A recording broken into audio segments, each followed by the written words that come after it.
You know what's strange? There's a group of people who haven't checked their notifications in weeks.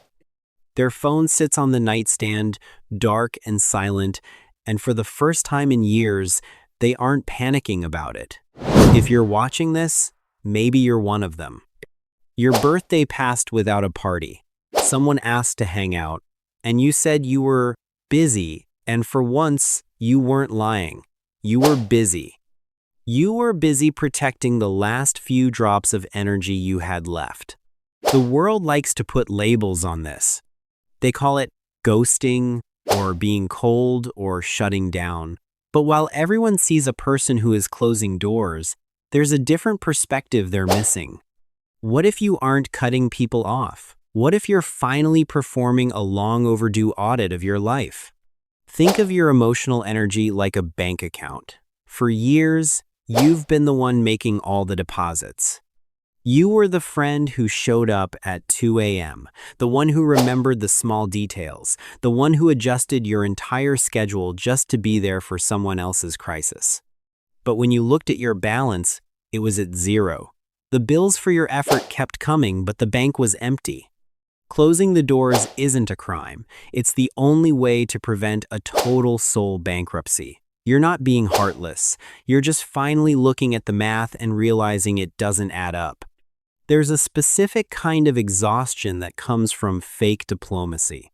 It's the energy it takes to smile at a brunch you didn't want to attend, or the mental bandwidth spent decoding a passive-aggressive text message. When you decide to step back and cut off the noise, something fascinating happens in your brain.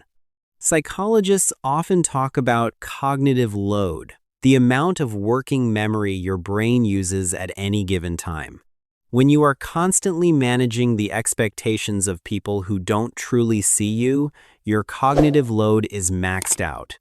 By choosing what we call social minimalism, you are effectively freeing up a massive amount of your brain's processing power.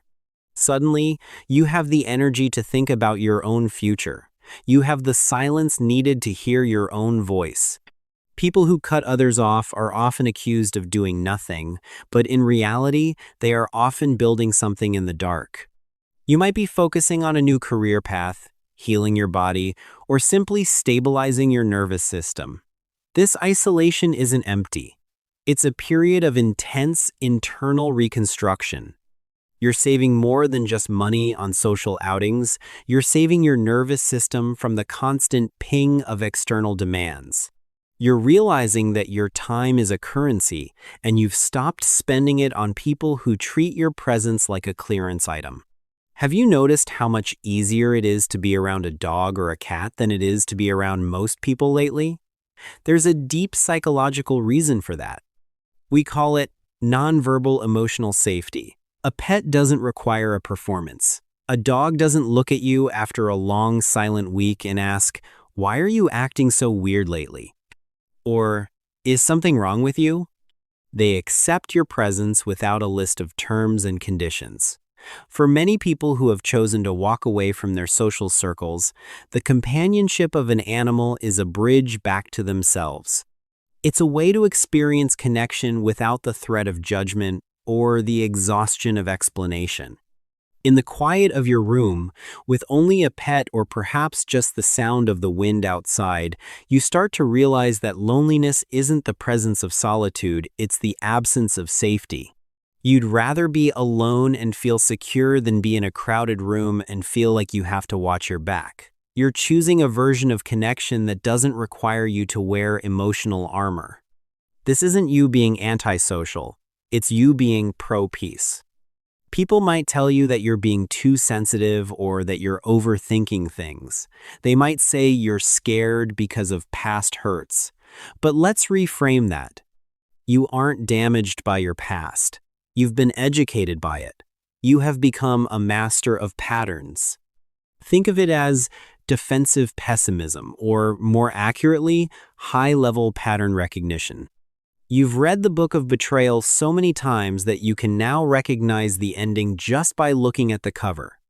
When you see a friend who only texts when they need a favor, or a partner who is only all in when things are going their way, you aren't being paranoid. you're being accurate. Your nervous system is a survival machine. It has learned that certain behaviors lead to the same painful destination. In the past, you might have stayed, hoping the ending would change this time. But now, you have the wisdom to leave at chapter 1. It's not giving up on people, it's choosing not to participate in a story you already know by heart. You aren't closed off, you're just no longer offering indiscriminate access to your heart. You've traded your people-pleaser badge for a social auditor clipboard, and the data is finally being used to protect you.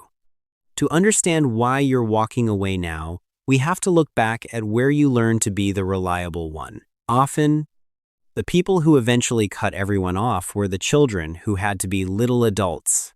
You learned to read the room before you learned to read books. You learned that your value was tied to how much you could give, how little you could complain, and how well you could fix things for everyone else.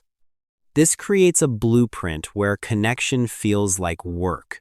If you grew up in an environment where your feelings were seen as inconvenient or too much, you learned that the only way to be safe was to handle everything yourself. Asking for help felt dangerous because no hurt more than doing it alone. As an adult, this manifests as a crushing weight. You've been carrying the emotional luggage of everyone around you for decades. The reason you've cut people off isn't that you don't like them, it's that you're physically and mentally unable to carry the bags anymore.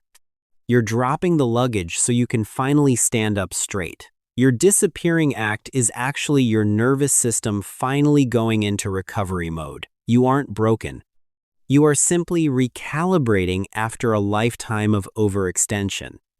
So, where do we go from here? Does cutting everyone off mean you'll be alone forever? Not necessarily. But it does mean the old you is officially retired. Right now, you are in a phase of life restructuring. You are building walls, yes, but think of them as the walls of a garden.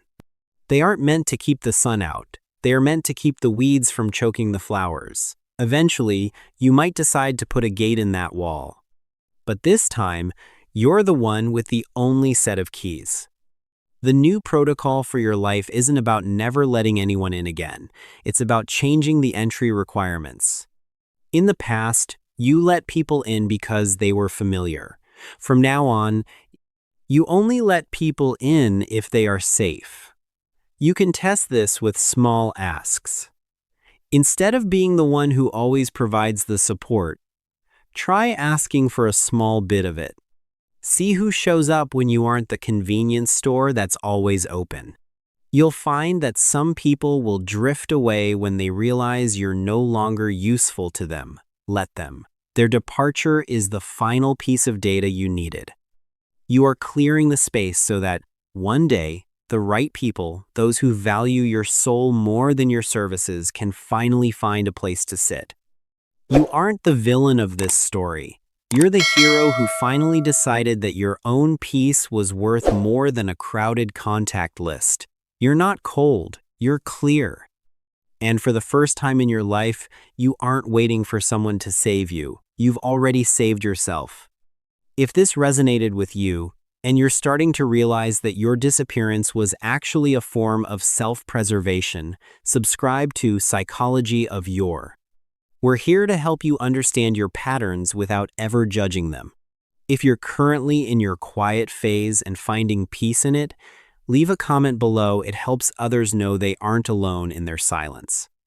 To support these deep dives, you can also click Join to become a channel member.